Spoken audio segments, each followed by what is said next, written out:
ದೇವತಾಲೋಕ ಅಂತಂದರೆ ಅಲ್ಲಿ ಗಂಗೆ ಇರಬೇಕು, ಗಂಗೆ ಅಲ್ಲಿ, ತುಂಗೆ ಇಲ್ಲಿ ಎಂದು ಅವಳು ಪಾನಕ್ಕೆ ಯೋಗ್ಯವಾದ ತುಂಗೆ ಇಲ್ಲಿದೆ. ತುಂಗಾ ಗಂಗಾ ತರೋಲ್ಲಾಸಂ, ತುಂಗಾ ನದಿ ಅಂತನ್ನುವ ಗಂಗೆಯೇ ಅಂದರೆ ಅದಕ್ಕೆ ಸನ್ನಿಧಾನ ಪಾತ್ರವಾದ ಮಂತ್ರಾಲಯ ಪ್ರಭುಗಳ ವೃಂದಾವನಕ್ಕೆ ಸೋಕಿದ ನೀರೇನೇ ಗಂಗಾ ಸಮಾನ ಅಂತಂದಿದ್ದಾರೆ. ಯತ್ಪಾದೋದಕ ಸಂಚಯ ಸುರನದಿ ಮುಖ್ಯಾಪಗಾಸಾದಿತ ವರ್ಣನೆ ಮಾಡಿದ್ದಾರೆ. ಇನ್ನು ಕೇಳಬೇಕಾ? ತುಂಗಭದ್ರ ಸಾಕ್ಷಾತ್ತಾಗಿ ವರಾಹದೇವರ ಕೋರೆ ಹಲ್ಲುಗಳಿಂದ ಅದು ರಾಜರ ಚಿತ್ರಣ ಮಾಡಿದ್ದಾರೆ, ಕೇಳಬೇಕದು. ಇನ್ನೆಲ್ಲ ನೀರನ್ನು ಕಾಲಿಗೆ ಹಾಕ್ಕೊಂಡಂತೆ ಪರಮಾತ್ಮ, ಅವನಿಗೆ ತೀರ್ಥಪಾದ ಅಂತ ಹೆಸರು. ಎಲ್ಲ ತೀರ್ಥಗಳನ್ನು ಕಾಲಿಗೆ ಹಾಕ್ಕೊಂಡು ಎರಡನ್ನು ಮಾತ್ರ ಕೋರೆ ಹಲ್ಲಲ್ಲಿ ಇಟ್ಕೊಂಡಂತೆ, ತನ್ನ ಬಾಯೊಳಗೆ ಹಾಕ್ಕೊಂಡಂತೆ. ಅದಕ್ಕೆ ಗಂಗಾ ಸ್ನಾನ ತುಂಗಾ ಪಾನ ಅನ್ನೋದು. ತಟಿನೀಷು ತುಂಗಭದ್ರೇ ಸ್ವಾದೂದಕ ಸಂಕುಲಾತ್ವಮಸಿ ನೂನಂ ಕಸ್ಮಾತ್ ತೀರ್ಥ ಪದೋಸೌ ಧತ್ತೇ ತ್ವಾಮೇವ ದಮುಷ್ಟ್ರಯೋರ್ನೋಚೇತ್. ಅಕಸ್ಮಾತ್ ಅಷ್ಟೊಂದು ಸ್ವಾದೂದಕ ಅಷ್ಟು ರುಚಿಕಟ್ಟಾಗಿರಲಿಲ್ಲ ಅಂತಾಗಿದ್ದರೆ ವರಾಹದೇವರು ಬಾಯೊಳಗೆ ಹಾಕೋತಾ ಇದ್ದೆ ನಿನ್ನನ್ನು. ತುಂಗಭದ್ರ ಅತ್ಯಂತ ರುಚಿಕಟ್ಟು ತಾಯಿ ನೀನು ಅಂತ ವರ್ಣನೆ ಮಾಡ್ತಾರೆ. ಅಂಥದ್ದು ಪರಮಾತ್ಮನ ಮುಖದಿಂದ ವರಾಹಚಲ ಅಂತಿದೆ. ಎಲ್ಲಿ ನೀವು ಶಿವಮೊಗ್ಗ ಜಿಲ್ಲೆಗೆ ಹೋದರೆ ಅಲ್ಲಿ ಕಾಣುತ್ತಲ್ಲ ವರಾಹಚಲ ಅಂತ. ತನ್ನ ಎರಡು ಕೋರೆ ಹಲ್ಲುಗಳಿಂದ ಎರಡನ್ನು ಬಿಟ್ಟರೆ ಅದು ಕೂಡ್ಲಿಲ್ಲಿ ಬಂದು ಸೇರಿಕೊಳ್ತಾವೆ ಎರಡು, ಒಂದು ತುಂಗ ಇನ್ನೊಂದು ಭದ್ರ. ಈ ಕ್ರಮ ಅಷ್ಟು ಪವಿತ್ರವಾದಂತಹ ನದಿ ಏನಿದೆ ಅದು ಗಂಗೆ ಇದ್ದಂತೆ ಇಲ್ಲಿ. ತುಂಗಾ ಗಂಗಾ ತರೋಲ್ಲಾಸಂ ರಾಘವೇಂದ್ರೇಂದ್ರ ರಾಜಿತಂ ಭಜೆ ದ್ವಿಜ ಸುರಾವಾಸಂ. ಹೌದ್ರಿ, ಅಲ್ಲೆಲ್ಲ ದೇವತೆಗಳು ಬೇಡವೆ? ದೇವತೆಗಳು ಇದ್ದರೆ ಅದು ದೇವತಾಲಯ ಅಂತ ಕರಿಬಹುದು. ಯಾರು ದೇವತೆಗಳು ಅಂತಂದರೆ ದೊಡ್ಡ ದೊಡ್ಡ ಜ್ಞಾನಿಗಳು, ಪಾಠ ಪ್ರವಚನಾಸಕ್ತರು, ಒಳ್ಳೊಳ್ಳೆ ಆ ವೈಷ್ಣವ ಲಾಂಛನಗಳನ್ನು ಧಾರಣೆ ಮಾಡಿ ಓಡಾಡ್ತಾರಲ್ಲ, ಎಲ್ಲ ಭೂಸುರರು. ಭೂಸುರರು ಅಂದರೆ ಬ್ರಾಹ್ಮಣೋತ್ತಮರು. ಅವರೇನೇ ಇಲ್ಲಿ ದೇವತಾ ಸ್ಥಾನದಲ್ಲಿದ್ದಾರೆ. ಇದು ಮಂತ್ರಾಲಯ ಅನ್ನೋದು ಸುರಾಲಯ ಇದ್ದಂತೆ. ಇನ್ನು ಅದನ್ನೇ ಪ್ರತಿನಿತ್ಯ ಮಂಗಳಾನುಷ್ಠಾನದಲ್ಲಿ ಹೇಳೋದು ಇದೇ ಪದ್ಯವನ್ನೇ ನಾ ಹೇಳ್ತಿದ್ದೆ. ಯನ್ನಾಮ ಸಂಸ್ಮರಣಮೇವ ಸುರೇಂದ್ರ ವೃಕ್ಷ ಯತ್ಪಾದ ಸೇವನ ಕಥಾತು ಗಿರಾಂ ವಿದೂರ ತಂ ಕಾಮಿತಾರ್ಥದಂ ಅನಾಕುಲಬೋಧರಾಶಿಂ ಶ್ರೀರಾಘವೇಂದ್ರ ಗುರುರಾಜಮಹಂ ನಮಾಮಿ. ಯಾಕವರನ್ನ ಗುರುರಾಜರು ಅಂತ ಕರೀತಾರೆ? ಅನಾಕುಲ ಬೋಧರಾಶಿ, ಅವರ ತತ್ವಜ್ಞಾನದ ರಾಶಿಗೆ ತಡೆಯೇ ಇಲ್ಲ. ಅಷ್ಟು ಮುಖ್ಯ ಪ್ರಾಣದೇವರನ್ನು ಅವರ ಪತ್ನಿಯನ್ನೇ ಒಲಿಸ್ಕೊಂಡ್ಬಿಟ್ಟಿದ್ದಾರೆ. ಒಂದು ಇನ್ನೆಷ್ಟು ಬುದ್ಧಿಯ ರಾಶಿ ಇರಬೇಕು. ಧೀರಶ್ರೀ ರಾಘವೇಂದ್ರ, ಧೀರಶ್ರೀ ರಾಘವೇಂದ್ರ, ಅವ್ರು ಧೀಯನ್ನೇ ವರ್ಣನೆ ಮಾಡ್ತಾರೆ. ಅಂಥ ಅಪಾರ ಬುದ್ಧಿ ರಾಶಿ ಇರುವಂತಹ ಮಂತ್ರಾಲಯ ಪ್ರಭುಗಳು ತತ್ವಜ್ಞಾನ ಇದ್ದರೆ ನಮಗೆ ಭಯ ಕಳಿಬೇಕಾರೆ, ಭಯಕ್ಕೆ ವಿರುದ್ಧ ಧೈರ್ಯ, ಅಲ್ಲಿ ಧೀ ಬೇಕೇ ಬೇಕು. ಜ್ಞಾನ ಅನ್ನೋದಿದೆಯಲ್ಲ, ಇದು ಎಲ್ಲದಕ್ಕಿಂತ ದೊಡ್ಡ ಆಯುಧ. ಇದು ನಮಗೆ ತುಂಬ ಭಯಪಡಿಸೋದು ಯಾವುದು, ಅತ್ಯಂತ ಭಯಂಕರ ಯಾವುದು ಅಂತ ವಿಚಾರ ಮಾಡ್ತಾ ಬರ್ತಾರೆ ಪುರಾಣದಲ್ಲಿ. ಅಲ್ಲಿ ಹೇಳ್ತಾರೆ ಯಾವುದು ಅತ್ಯಂತ ಭಯಂಕರ ಯಾವುದು? ಕತ್ತಲೆಗಿಂತ ಅದಕ್ಕಿಂತ ಇದಕ್ಕಿಂತ ವಿಚಾರ ಮಾಡ್ತಾ ಎಲ್ಲದಕ್ಕಿಂತ ತುಂಬ ಭಯಂಕರವಾದದ್ದು ಸಂಸಾರ. ಯಾವಾಗ ಸಾಯ್ತೀವೋ, ಎಲ್ಲಿ ಸಾಯ್ತೀವೋ, ಸತ್ತರೆ ಎಲ್ಲಿ ಹುಟ್ಟುತ್ತೀವೋ, ಏನು ಬೇಕಾರಾಗ್ಬಿಡಬಹುದು ಕ್ಷಣಾರ್ಧದಲ್ಲಿ. ಅಂಥ ಸಂಸಾರಕ್ಕೂ ಭಯ ಹುಟ್ಟಿಸತ್ತಲ್ಲ, ಅದು ಹರಿತತ್ವಜ್ಞಾನ ಅಷ್ಟೇ. ಅದು ಬಿಟ್ಟರೆ ಇನ್ನೊಂದು ಅದಕ್ಕೆ ಭಯಂಕರವಾದದ್ದು ಇನ್ನೊಂದಿಲ್ಲ. ಮತ್ತೆ ಅತ್ಯಂತ ಭಯಂಕರವಾದದ್ದು ಅಂತಂದರೆ ಸಂಸಾರ. ಆದರೆ ಅದಕ್ಕೂ ಭಯವನ್ನು ಹುಟ್ಟಿಸಿ ಅದನ್ನು ನಾಶ ಮಾಡಿಬಿಡ್ತಕ್ಕಂತಹದ್ದು ಯಾವುದು? ಭಗವತ್ ತತ್ವಜ್ಞಾನ. ಅವರಿಗೆ ದೊಡ್ಡ ಆಯುಧ ಅಂತಂದರೆ ಯಾವುದು? ಆ ತತ್ವಜ್ಞಾನ. ಅದು ಯಾರ ಹೃದಯದಲ್ಲಿ ಅತ್ಯಂತ ದೃಢವಾಗಿ ಕೂತಿದೆಯೋ ಅಂಥವರು ವಜ್ರಾಯುಧಧಾರಿ ಇಂದ್ರದೇವರು ಅಂತ ಕರಿಬಹುದಲ್ಲ. ಮತ್ತೆ ಅದಕ್ಕೋಸ್ಕರ ಆ ವಿಶೇಷಣವನ್ನು ಕೊಡ್ತಾರೆ. ಅಂಥವರ ನಾಮೋಚ್ಚಾರಣೆ ಯನ್ನಾಮ ಸಂಸ್ಮರಣಮೇವ. ನಾವು ಮಂತ್ರಾಲಯಕ್ಕೇ ಹೋಗಬೇಕು, ವೃಂದಾವನದ ಮುಂದೆನೇ ನಿಂತ್ಕೋಬೇಕು, ಇಂಥದ್ದೇ ಸೇವೆ ಕೊಡಬೇಕು, ಏನಿಲ್ಲ. ಆಪತ್ತು ಬಂದು ಹೋಗಿದೆ, ಒದ್ದಾಟ ಆಗಿ ಹೋಗಿದೆ, ಇನ್ನು ಪರಿಹಾರ ಮಾಡಿಕೊಳ್ಳಿಕ್ಕೆ ಶಕ್ಯ ಇಲ್ಲ ಅಂತ ಆದಾಗ ರಾಘವೇಂದ್ರ ರಾಘವೇಂದ್ರ ಪ್ರಭೋ ರಾಘವೇಂದ್ರ ಅಂತ ಹೇಳಿದ್ರೆ ಸಾಕು, ಆಪತ್ತು ಕಳೆದು ಬಿಡ್ತಾರಲ್ಲ. ನಮಗೆ ಬೇರೆ ಕಲ್ಪವೃಕ್ಷ ಬೇಕಾ? ಇದೇ ಕಲ್ಪವೃಕ್ಷ. ಯನ್ನಾಮ ಸಂಸ್ಮರಣಮೇವ ಸುರೇಂದ್ರ ವೃಕ್ಷ. ನಾಮೋಚ್ಚಾರಣೆನೇ ಇಷ್ಟು ಮಹತ್ವ ಆಗಿಬಿಟ್ರೆ ಯತ್ಪಾದ ಸೇವನ ಕಥಾತು, ಇನ್ನು ಅವರ ಪಾದ ಸೇವಾ, ವೃಂದಾವನಕ್ಕೆ ಪ್ರದಕ್ಷಿಣನೋ ನಮಸ್ಕಾರನೋ, ಅಥವಾ ಅಲ್ಲಿ ನಮ್ಮ ಕೈಯಲ್ಲಿ ಏನೇನಾಗುತ್ತೆ ಆ ಕ್ರಮದ ಸೇವಾ ವಿಶೇಷ, ಅಥವಾ ಯತ್ಪಾದ ಅವರಿಂದ ರಚಿತವಾಗಿರತಕ್ಕಂತಹ ಪದ ಪದ್ಯ ಮುಂತಾದವುಗಳೇನಿದ್ದಾವೆ ಅವುಗಳ ಸೇವಾ ಮಾಡಿದರೆ ಗಿರಾಂ ವಿದೂರ, ಬಾಯಲ್ಲಿ ಇಷ್ಟು ಮಾಡಿದರೆ ಇಷ್ಟಾಗತ್ತೆ, ಇಷ್ಟೇ ಆಗತ್ತೆ ಅಂತ ಹೇಳಲಿಕ್ಕೆ ಸಾಧ್ಯವೇ ಇಲ್ಲ. ಅದು ಹೇಳಿ ತೀರಿಸಲಿಕ್ಕಾಗದೇ ಇರುವಷ್ಟು ಅಪಾರವಾದ ಮಹತ್ವ ಅವರ ಸೇವಾ, ಅವರ ಗ್ರಂಥಗಳ ಸೇವಾಕ್ಕಿದೆ. ಅಂತಹ ಗುರುರಾಜರು ನಮ್ಮ ರಾಘವೇಂದ್ರ ಸ್ವಾಮಿಗಳವರು ನಮಗೀಗೇನು ಹರಿವಾಯುಗಳ ಅನುಗ್ರಹದಿಂದ ದೊರೆತಿದ್ದಾರಲ್ಲ, ಅವರಲ್ಲೇ ಹಿರಿಯರು, ಚಿಕ್ಕವರು, ದೊಡ್ಡವರು ಎಲ್ಲ. ಈಗ ಯಾರಾನ ಹಿರಿಯರು ನೀವು ಕೇಳಿದ್ರು, ರಾಯರಿದ್ದಾರಪ್ಪ ಅವ್ರನ್ನ ಹಿಡೀರಿ. ಕಿರಿಯರನ್ನ ಕೇಳಿದ್ರು, ಅವರಿದ್ದಾರಲ್ಲ ಅವ್ರನ್ನ ಹಿಡೀರಿ. ಅದಕ್ಕೆ ರಾಘವೇಂದ್ರ ಅನ್ನ ವಿದ್ಯತೆ. ಇವರಿಗಿಂತ ಹಿರಿಯರು ಇಲ್ಲ ಅಂತ ಅರ್ಥ ಅಲ್ಲ. ಈಗ ಅನುಗ್ರಹ ವಿಶೇಷವನ್ನು ಮಾಡಲಿಕ್ಕೆ ದೊಡ್ಡವರು ಚಿಕ್ಕವರು ಎಲ್ಲ ಅಲ್ಲಿ ಸೇರಿಬಿಟ್ಟಿದ್ದಾರೆ. ಉತ್ತರಾಲಯ ಪ್ರಭುಗಳನ್ನು ಹಿಡಿಲಿಕ್ಕೆ ಬೇಕು. ಅವರನ್ನು ಬಿಟ್ಟು ನಾವು ಬೇರೆಯವ್ರನ್ನ ಯಾರನ್ನೋ ಹಿಡಿತೇನೆ, ಸಾಧ್ಯವೇ ಇಲ್ಲ. ಅವ್ರಿಗೆ ಅಪಚಾರ ಮಾಡ್ತೇವೆ, ದ್ರೋಹ ಮಾಡ್ತೇವೆ, ಬೇರೆ ಯಾರನ್ನೋ ಹಿಡ್ಕೊಂಡು ಉದ್ಧಾರ ಆಗ್ತೇವೆ, ಅದು ಸಾಧ್ಯವೇ ಇಲ್ಲ ಅಂತ ತೋರಿಸಿಕೊಡುವ ಕ್ರಮ. ಇನ್ನು ಅದನ್ನೇ ಬಹಳ ಸುಂದರ ಅಂದಿದ್ದಾರೆ. ಇದಾಗಲೇ ಪದ್ಯ ಕೇಳಿದ್ದೇವೆ. ಪ್ರತಿಪಲ್ಲಿ ಪ್ರತಿಗ್ರಾಮಂ ಪ್ರತಿರಾಜೇಂದ್ರ ಪತ್ತನಂ ರಾಜತೆ ರಾಘವೇಂದ್ರೋಯಂ ಸ್ವಾರ್ಚಾವಿರ ಹನುಮಾನಿವ.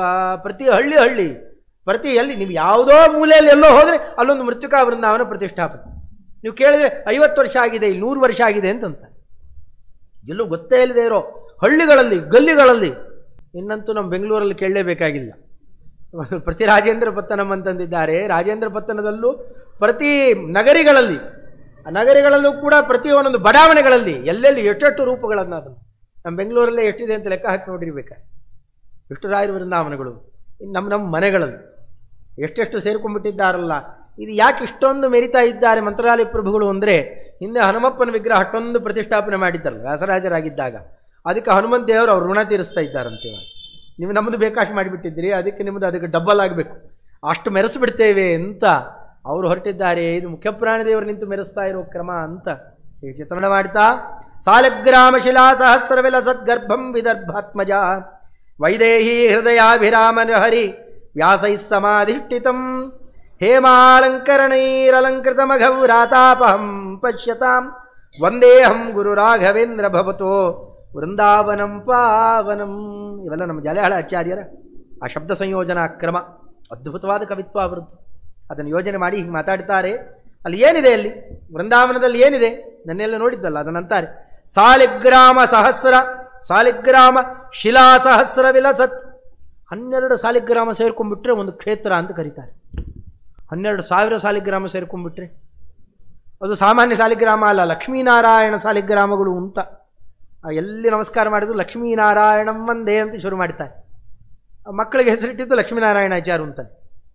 ಭಾಳ ಆ ರೂಪ ಅವ್ರಿಗೆ ಅತ್ಯಂತ ಪ್ರಿಯ.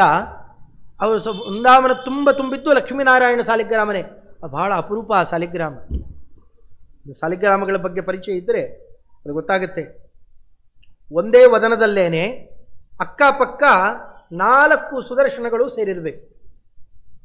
ಒಂದೇ ವದನದಲ್ಲೇ ನೀವು ನೋಡಿದರೆ ಪಕ್ಕ ಪಕ್ಕಕ್ಕೇನೆ 2 ಸುದರ್ಶನಗಳ ಕೆಳಗೆ 2 ಸುದರ್ಶನ ಮೇಲೆ, ಹೀಗ ಮೇರುಗಳು ಸೇರುವ ಕ್ರಮ ಪಕ್ಕ ಪಕ್ಕನೇ ಇರಬೇಕು. ರಮಾನಾರಾಯಣರಿಬ್ಬರು ಕೂತಂತೆ. ಸಾಧಾರಣ ವಾಸುದೇವ ಸಾಲಿಗ್ರಾಮದಲ್ಲಿ ಹೇಗಿರುತ್ತೆ, 2 ಸುದರ್ಶನಗಳು ಬಂದು ಹೀಗೆ ಕೂತಿರುತ್ತೆ. ಅದರ ಪಕ್ಕಕ್ಕೂ ಮತ್ತೆ ಹಾಗೆ ಇರಬೇಕು. ಈ 2ರ ರೇಖಾ ವಿನ್ಯಾಸ ಇದೆಯಲ್ಲ, ಎಲ್ಲೂ ಇವು ಭಾರಿ ಮೋಸ ಮಾಡ್ತಾರೆ. ಈಗ 2 ಒಡ್ ತಂದು ಸೇರಿಸಿ ಬೇಕಾದ ಮಾಡಿ ಮೋಸ ಮಾಡಿಬಿಡ್ತಾರೆ. ಈಗ ಆ ಥರ ಅಲ್ಲ, ಹಿಂದೆ ಮುಂದೆ ಎಲ್ಲ ಕಡೆಯಲ್ಲಿ ನೋಡಿದ್ರು ಅವಿಚ್ಛಿನ್ನವಾಗಿ ಆ ರೇಖಾ ಪರಂಪರೆ ಅಂತನ್ನೋದು ಹರಡಿರಬೇಕು. ಅದು ಸಿಗೋಲ್ಲ, ಅದೆಲ್ಲ ಅಷ್ಟು ಸುಲಭ ಅಲ್ಲ. ಅದು 1,00,000 ಸಿಗೋದು ಬಹಳ ಕಠಿಣ ಇದೆ. ಲಕ್ಷ್ಮೀನಾರಾಯಣ ಸಾಲಿಗ್ರಾಮ ಪ್ರಾಯ ಇದ್ದದ್ದನ್ನೆಲ್ಲ ತಾವೇ ವೃಂದಾವನದಲ್ಲಿ ಹಾಕೊಂಡ್ಬಿಟ್ಟಿದ್ದಾರೆ ಅನ್ಸುತ್ತೆ ರಾಯರದನ್ನು. ಅಂದರೆ ಅಷ್ಟ ಆ ಸಾಲಿಗ್ರಾಮಗಳೆಲ್ಲ ಹೆಚ್ಚು ಅಲ್ಲೇ ಇದ್ದಾರೆ.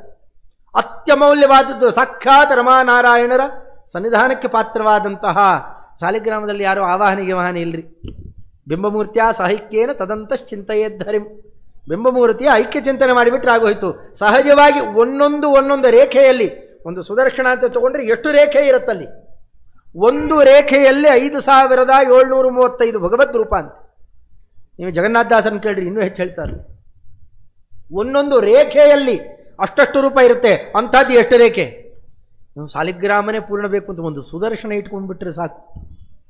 ಭಗವಂತನ ಸಹಜವಾದ ನಿತ್ಯ ಸನ್ನಿಧಾನ ಕಲಿಯು ಜೊತೆಯಲ್ಲೇ ಇರ್ತಾನೆ. ಮತ್ತೆ ನಾವು ಅದನ್ನು ಓಡಿಸಿಕೊಂಡು ಭೀಮಸೇನ ದೇವರ ಅನುಗ್ರಹದಿಂದ ಭಗವಂತನನ್ನು ಒಲಿಸಿಕೊಳ್ಬೇಕಲ್ಲಿ. ಅಂಥ ಸಾಲಿಗ್ರಾಮ ಶಿಲಾ ಸಹಸ್ರ ವಿಲಸತ್ ಗರ್ಭಂ, ಅದನ್ನು ಒಳಗಡೆಯಲ್ಲಿ ಗರ್ಭ ಮಾಡಿಕೊಂಡಿದ್ದಾರೆ. ನೀವು ಒಳಗಡೆಯಲ್ಲಿ ಬೇರೆ ಇನ್ಯಾವ ಚಿಂತನೆ ಮಾಡದೇ ಇದ್ರು, ಇದು ಒಂದು ದೃಷ್ಟಿಯಿಂದ ನೋಡಿದ್ರು ಸರ್ವಯಾತ್ರಾ ಫಲಾವಾಪ್ತಿ. ಇನ್ನಂತೂ ಮಂತ್ರಾಲಯ ಪ್ರಭುಗಳ ಆ ಪ್ರಣವ ಮಂತ್ರದ ಜಪ, ಅದಕ್ಕಲ್ಲಿ ಬಂದು ಕೂತಿರತಕ್ಕಂತಹ ತೀರ್ಥಕ್ಷೇತ್ರಾಭಿಮಾನಿಗಳು, ನದನದ್ಯಾಭಿಮಾನಿಗಳು, ಅವುಗಳನ್ನೆಲ್ಲ ತೊಗೊಂಡ್ಬಿಟ್ರೆ ಇನ್ನೆಷ್ಟು ಹೇಳಬೇಕು ಅದನ್ನು. ಅಂಥದ್ದು ಆ ಕ್ರಮದಲ್ಲಿ ವಿದರ್ಭಾತ್ಮಜ ವೈದೇಹಿ ಹೃದಯಾಭಿರಾಮ ನಹರಿ ವ್ಯಾಸೈ ಸಮಾಧಿಷ್ಠಿತಂ.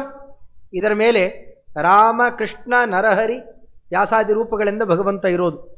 ಅದನ್ನೆಲ್ಲ ಕೇಳಬೇಕು ಅಂತಂದರೆ ಯಾಕಲ್ಲಿ ಆ ಕ್ರಮದಲ್ಲಿ ಕೂತಿದ್ದಾನೆ, ಏನೇನು ಮಾಡ್ತಾ ಇದ್ದಾರಲ್ಲಿ, ಅದನ್ನೆಲ್ಲ ನಮ್ಮ ಗೋಪಾಲದಾಸರು ಬಹಳ ಚೆನ್ನಾಗಿ ಚಿತ್ರಣ ಮಾಡಿದ್ದಾರೆ. ಮಂತ್ರಾಲಯಕ್ಕೆ ಮಹಾದ್ವಾರದಲ್ಲಿ ಪ್ರವೇಶ ಮಾಡಿ ಮೆಟ್ಲು ಇಳಿದ ತಕ್ಷಣವೇ ಗೋಡೆಗೇನೆ ಈ ಸುಳಾದಿಗಳನ್ನು ಹಾಕ್ತಾರೆ. ಒಂದು ವಿಜಯದಾಸರದು, ಇನ್ನೊಂದು ಗೋಪಾಲದಾಸರು. ಕರಿ ಶಿಲಾನ್ಯಾಸ ಮಾಡಿ ಅದರಲ್ಲೇ ಹಾಕಿಬಿಟ್ಟಿದ್ದಾರೆ. ಅತ್ಯಂತ ಪ್ರಧಾನವಾದ ಸುಳಾದಿ. ಇದನ್ನು ಸ್ತ್ರೀಯರು ಅವಶ್ಯವಾಗಿ ಪಠನೆ ಮಾಡಬೇಕು, ಪುರುಷರೂ ಅವಶ್ಯವಾಗಿ ಪಠನೆ ಮಾಡಬೇಕಾದ ಸುಳಾದಿ ಅದು. ಧರೆಯೊಳಗೆ ನಮ್ಮ ಗುರು ರಾಘವೇಂದ್ರರಾಯ ನಿರುತಿಪ್ಪ ವಿವರವನ್ ಅರಿತಷ್ಟು ವರ್ಣಿಸುವೆ. ಗೋಪಾಲದಾಸರಂತಾರೆ, ಮಂತ್ರಾಲಯ ಪ್ರಭುಗಳು ಧರೆಯಲ್ಲಿ ಈಗಲೂ ಇದ್ದಾರೆ, ಭೂಮಂಡಲದಲ್ಲಿ ಇದ್ದಾರೆ. ಅವರ ಭೌತಿಕ ರೂಪ ನಮಗೆ ಕಾಣದೇ ಇದ್ದರೂ ಅವರಿದ್ದಾರೆ. ಅವರು ಹೇಗಿದ್ದಾರೆ ಅಂತನ್ನೋದನ್ನ ನನಗೆಷ್ಟು ಗೊತ್ತಾಗಿದೆಯೋ ಅರಿತಷ್ಟು ವರ್ಣಿಸುವೆ, ನಾ ತಿಳಿದಿದ್ದಷ್ಟನ್ನೇ ಹೇಳ್ತೇನೆ. ಅದರ ಅರ್ಥ ನಮಗೆ ಜನಸಾಮಾನ್ಯರಿಗೆ ಎಷ್ಟು ತಿಳಿಸಬೇಕು ಅಷ್ಟು ತಿಳಿಸಿದ್ದಾರೆ. ಇನ್ನೂ ರಹಸ್ಯ ಇರ್ತಾವೆ, ಎಷ್ಟು ಬೇಕೋ ಅಷ್ಟು ಮಾತ್ರ ಇಲ್ಲಿ ತಿಳಿಸಿಕೊಡ್ತಾರೆ.